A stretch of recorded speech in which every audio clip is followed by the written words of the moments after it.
बताऊंगा। सबसे पहले नए वर्ष की हार्दिक शुभकामनाएं। तो राजपूत राजवंश की उत्पत्ति के बारे में और यहाँ से क्वेश्चन आपके एग्जाम में आते रहते हैं।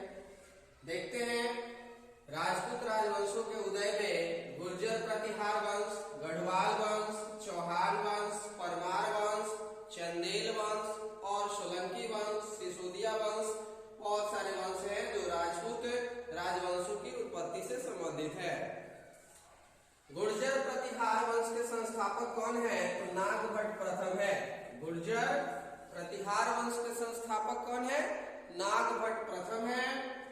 गुर्जर प्रतिहार वंश का अंतिम शासक कौन है? तो यशपाल है। हमेशा क्वेश्चन शासक का प्रथम यानी संस्थापक पूछा जाता है, नहीं तो अंतिम शासक पूछे जाते हैं। अगला दे रहा है कि दिल्ली नगर की स्थापना, हमेशा पूछा जाने वाला क्वेश्चन कि दिल्ली नगर की स्थापना किसने की? तो अनंगपाल ने किया था। ये तोमर नरेश थे। तोमर नरेश अनंगपाल ने दिल्ली नगर की स्थापना की। अगला क्वेश्चन आता है राठौर वंश, जिसे हम गढ़वाल वंश भी कहते हैं। राठौर वंश के संस्थापक कौन है? चंद्रदेव। गढ़वाल वंश या राठौर वंश एक ही वंश है जिसके संस्थापक कौन है? चंद्रदेव। राठौर वंश की राजधानी पूछी जाती है, तो राठौर वंश की राजधानी वाराणसी थी। अगला क्वेश्चन राठौर वंश का अंतिम शासक कौन था? तो राठौर वंश का अंतिम शासक जयचंद। राठौर वंश का अंतिम शासक कौन था? जयचंद। अगला पूछा जाता है चौहान वंश का संस्थापक कौन थे? तो चौहान वंश के संस्थापक वासुदेव थे। चौहान वंश के संस्थापक वासुदेव थे। क्वेश्चन आएगा कि चौहान वंश की राजधानी कहाँ थी? तो चौहान वंश की राजधानी जो थी अहिछत्र, यानी जिस समय चौहान वंश की स्थापना वासुदेव ने की थी उस समय उसकी राजधानी अहिछत्र थी। अगला क्वेश्चन आता है चौहान वंश का अंतिम शासक कौन था? चौहान वंश का अंतिम शासक पृथ्वीराज तृतीय थे। कभी कभी एग्जाम में पूछा जाता है कि चौहान वंश का अंतिम शासक कौन हुए? तो पृथ्वीराज तृतीय।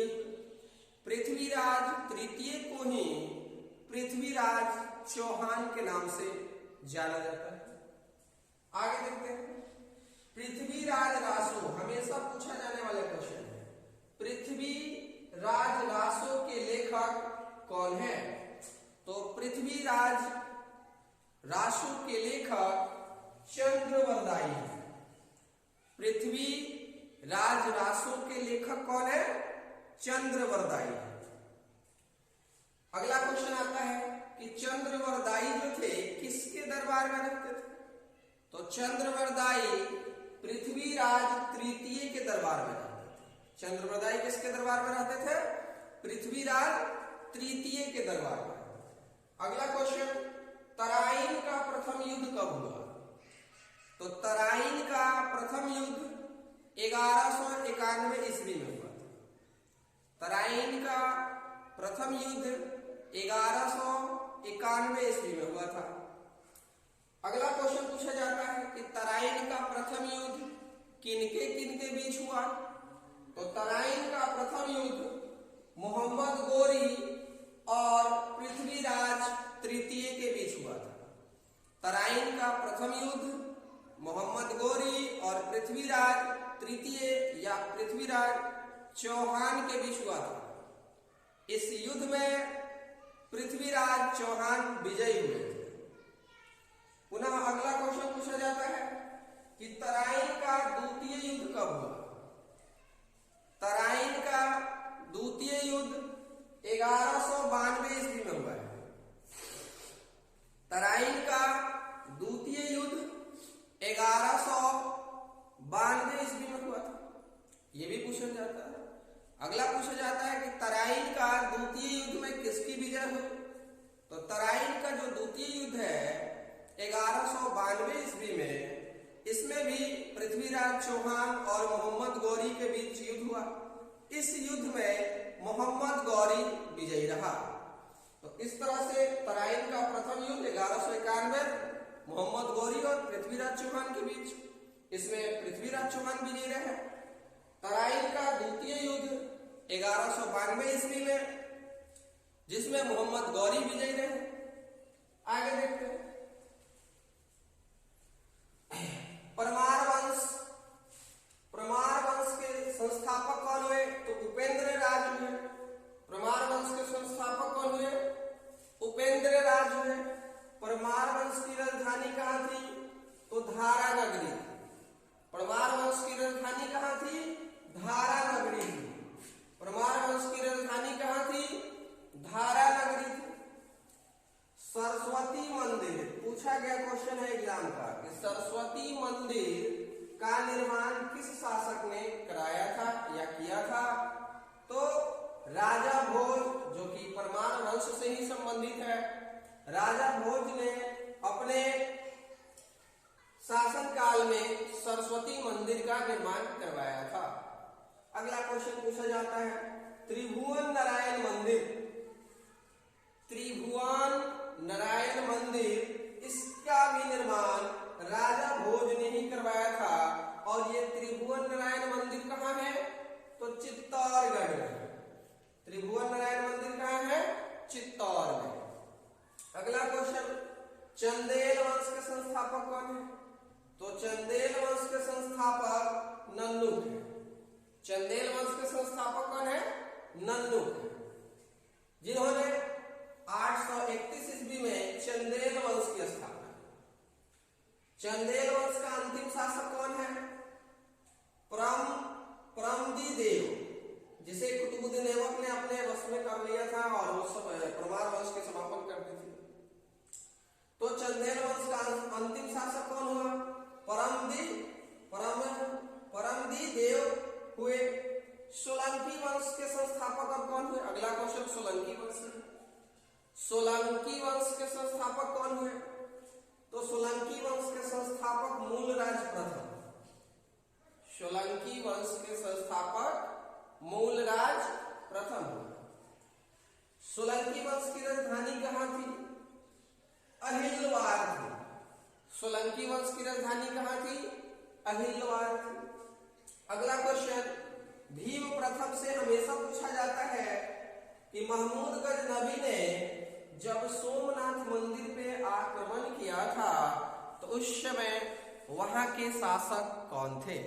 बहुत इंपॉर्टेंट क्वेश्चन है कि जब मोहम्मद गजनबी ने सोमनाथ मंदिर पे आक्रमण किया था, बहुत चर्चित आक्रमण है सोमनाथ मंदिर, जो 1025 ईस्वी में हुआ था।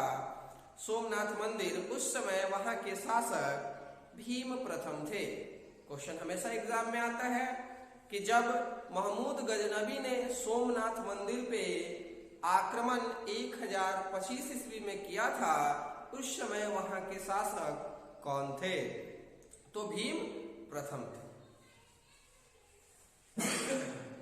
अगला क्वेश्चन, भीम प्रथम के सामंत जो विमल थे, माउंट आबू पर्वत पर दिलवारा का जैन मंदिर का निर्माण कराया। हमेशा क्वेश्चन आता है कि माउंट आबू पर स्थित दिलवारा का जैन मंदिर है। माउंट आबू, जो कि भीम प्रथम के शासन समान विमल जलाल ने माउंट आबू पर दिलवारा का प्रसिद्ध जैन मंदिर का निर्माण करवाया। अगला क्वेश्चन पूछा जाता है कि सोलंकी वंश का अंतिम शासक कौन था? तो भीम द्वितीय थे। सोलंकी वंश के अंतिम शासक कौन थे? भीम द्वितीय। मोढेरा का सूर्य मंदिर, यह भी क्वेश्चन पूछा जाता है। मोढेरा का सूर्य मंदिर का निर्माण किस राजाओं ने करवाया था? तो मोढेरा के सूर्य मंदिर का निर्माण सोलंकी राजाओं ने किया था। मोढेरा स्टेडियम आज भी एग्जाम में पूछे जाते हैं कि कहाँ है? तो मोढेरा का सूर्य मंदिर जो है वो गुजरात में है, जिसका निर्माण सोलंकी राजाओं के द्वारा करवाया गया था। अभी हाल ही में हमारे प्रधानमंत्री नरेंद्र मोदी जी के द्वारा एक स्टेडियम बनाया गया, जिसमें मतलब काफी संख्या में बैठने के लिए बनाई गई जगह, उस स्टेडियम का नाम पहले कुछ और था, अभी नरेंद्र मोदी स्टेडियम कर दिया गया है, जो कि कहाँ पे है, मोढेरा में है। मोढेरा का सूर्य मंदिर का निर्माण कहाँ हुआ था, गुजरात में सोलंकी राजाओं के द्वारा किया गया था। और ये अभी जो क्रिकेट स्टेडियम बनी है ये भी गुजरात में ही बनी है। सोलंकी वंश का अंतिम शासक भीम द्वितीय।